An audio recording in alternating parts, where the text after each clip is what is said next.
The podcast host, Joe Rogan, is now facing criticism after he pushed the anti-Semitic trope that... Wait, what the fuck? Joe Rogan accused of anti-Semitism while defending Omar? Okay, I didn't even know this was in the fucking lineup. Hold up now. Wait a minute. What the fuck?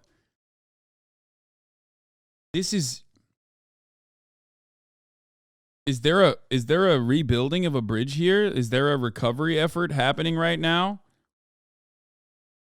Hold on. This is a surprise attack, bro. Straight up. Wait, it was actually pretty bad of him? Wait, what did he say? That Jewish people are, quote, into money. Here's what he said.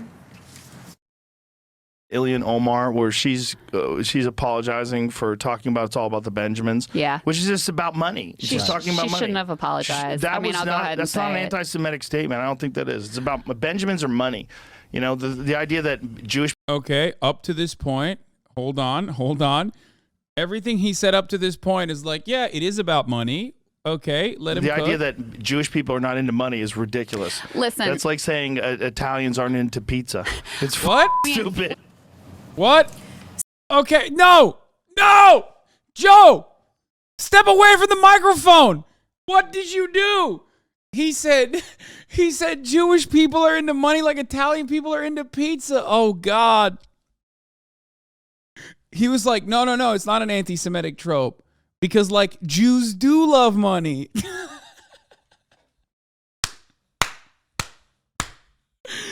What the fuck?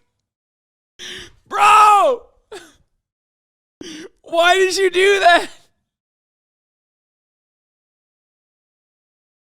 Oh, no. No, listen, everybody loves money. The trope is that, like, Jews love money is a little bit different, okay? That's number one. And number two is the reason why IlhanOmar's sentiment about it's all about the Benjamins is not anti-Semitic is not because Jews do love money, duh.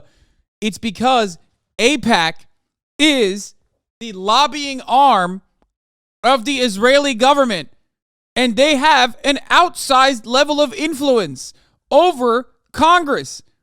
That's the correct take.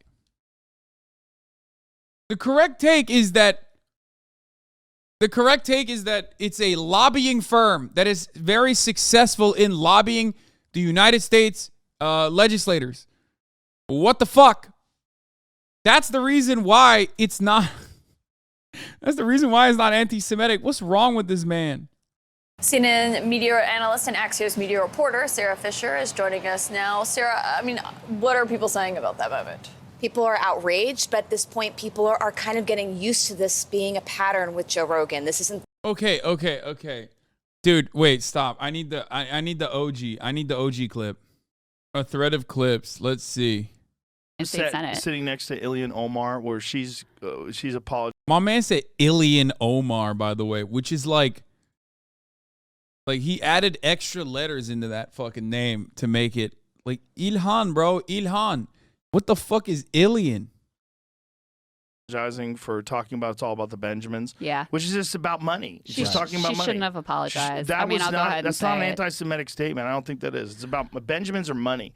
You know, the idea that Jewish people are not into money is ridiculous. Listen. That's like saying Italians aren't into pizza. It's fucking stupid. Listen. It's fucking stupid. I understand that the way she phrased it, like she could have phrased it a different way so that people... Not even. She it's fine. Like, it's okay to say that there is an effort, okay, by AIPAC to control legislation. And AIPAC is, just like any other special interest group, doing this through money. That's how it works. There is no fucking, I just, this is insane, okay? It's totally silly. I don't think even optically that's bad. The hypnotized one is, okay, I'll chalk it up to ESL. The hypnotized one, optically bad, optically not good. The fucking Benjamins thing, totally unacceptable.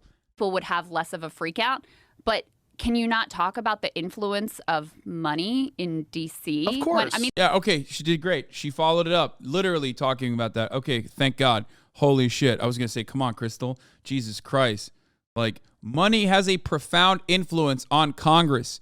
I mean, this is very obvious. There's a very obvious reason why for my entire life there's been a uniparty consensus Vinex Games, thank you for the 5, get the subs. Bamboy X9, thank you for the 5, get the around subs. our policy vis-a-vis the Israeli government and a total inability or unwillingness to criticize the Israeli government. It has everything to do with organization and, yes, money, just like every other fucking interest in D.C. And so, yeah, the fact that she said that and she got kicked off the Foreign Affairs Committee, look, I have issues. Absolute bananas, dude. Absolutely fucking insane that happened. But of course it happened because, you know, ironic because like that kind of moneyed influence is very powerful. Also, simultaneously, she is a black Muslim woman who wears the hijab and is an avid defender of Palestinian lives and other victims of American imperialism. So she's got no fucking allies, you know? She's got no allies. She's got very few allies. She doesn't even have allies in the goddamn Democratic Party. She's in disagreements with IlhanOmar, but she actually is one of the more courageous voices on foreign policy who's willing to call out some of the hypocrisy and bullshit in U.S. foreign policy. Extremely rare in terms of United States congressmen. So it's actually kind of a real loss that she got kicked off that committee. Yeah. It's true. Wait, why do people get mad at this? This is like perfectly fine. To IlhanOmar, where she's apologizing for talking. Then, this is the crucial point. The conversation immediately pivots to Israel policy and Crystal Ball's grinning defense of IlhanOmar. If IlhanOmar was talking about the financial influence of Israel policy, note, she doesn't care about the billions of dollars embezzled by Palestinian leadership. Wait, what? Then why did Rogan need to talk about Jews? Okay, first of all, Joe Rogan literally just said money to Jews is like pizza to Italians. Why the fuck would you try to like reverse engineer this conversation to hit IlhanOmar when the guy that you're criticizing is a fucking ape? Okay?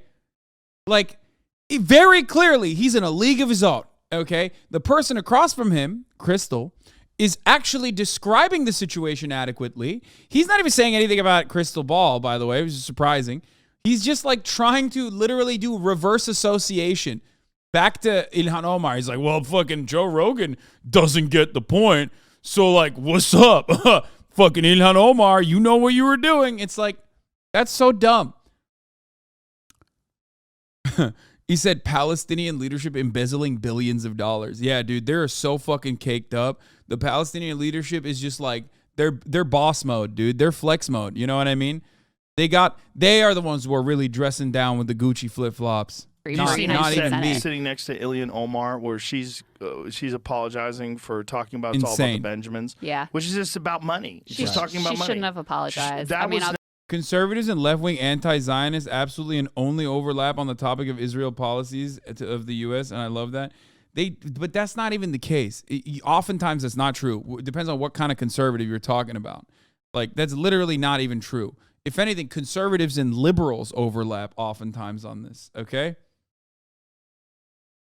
Oh, is this the same clip? Oh, shit. That's not an anti-Semitic statement. I don't think that is. It's about Benjamins or money. You know. Oh, he went back to the same clip. He had no takes, so he went back to the same clip. Okay, that shit's so fucking dumb. Everybody with 3.5 brain cells knows exactly what the fuck IlhanOmar meant. They're gigantic pieces of shit who are, you know, they are gigantic pieces of garbage that deliberately still weaponize this sentiment and not what she meant at all by stretching. They just stretch super far. But it doesn't matter. When you're a black woman wearing a fucking hijab, okay? When you're a black woman wearing a hijab who is regularly calling out the military-industrial complex from your own position of power within Congress, you have no allies. No one will be on your side. Everyone will drop you like a bad habit. They'll turn around and they'll say the most fucked up shit about you, okay? That's it. That's straight up what happened there. They don't care. They don't need to care. They don't have to care. They can just carelessly do character assassination on a person who gets like literal assassination threats on a regular basis. the first time that he's defended people who've made anti-Semitic remarks. Obviously, he's now coming out and making them. And I think people are frustrated that Spotify hasn't said anything yet, but historically they take their... It's so funny if this is what takes down Joe Rogan, which I don't think it will be. But it would be very funny to me if, like, Joe Rogan's, like, really stupid fucking... it's like, it's such a silly take, okay? It's such a silly take. Is it a trope? Absolutely. Okay. Is it a trope? Certainly. I don't even think Joe Rogan meant it as a trope. In his mind, he was saying, like, who doesn't like pizza? You know what I mean? Like, he's like, who doesn't like, everybody likes pizza. Everybody likes money. Like, I think that's probably in the most charitable way. That's probably what he meant. But even then, it doesn't matter. Also, that's not even what IlhanOmar meant. And he was still trying to defend IlhanOmar in the dumbest way possible. That would be so fucking hilarious. If this is what took him down. Obviously it's not, but like it would be fucking laughable.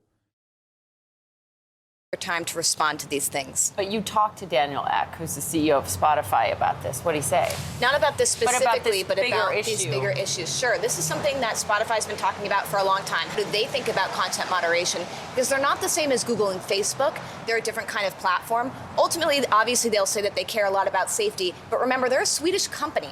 So they think about these things a little bit differently. The one thing that distinguishes Spotify and Daniel from other tech CEOs is they take their time. You're not going to see some sort of rushed policy implemented today. They'll probably come out and condemn these remarks. Maybe they'll throw a misinformation label. And then presumably everything will just move on. I'm not saying that that's what it should be, but that's what's happened in the past with Joe Rogan. Yeah, can you talk a little bit just quickly about that, because you said they'll just throw up a label on it. That's what happens, like these streaming sites now where you have to pay for the site. There's sort of the wild, wild west where you can say what you want. There are no standards and practices, and really you don't have to answer to anyone. So basically, this probably will not hurt Joe Rogan, and everyone will just sort of move on from this. It's definitely not going to hurt Joe Rogan. It's not going to hurt Spotify. They do. This is pretty funny. Like this, nobody cares about this. No one. Oh my God, these are awesome. Oh my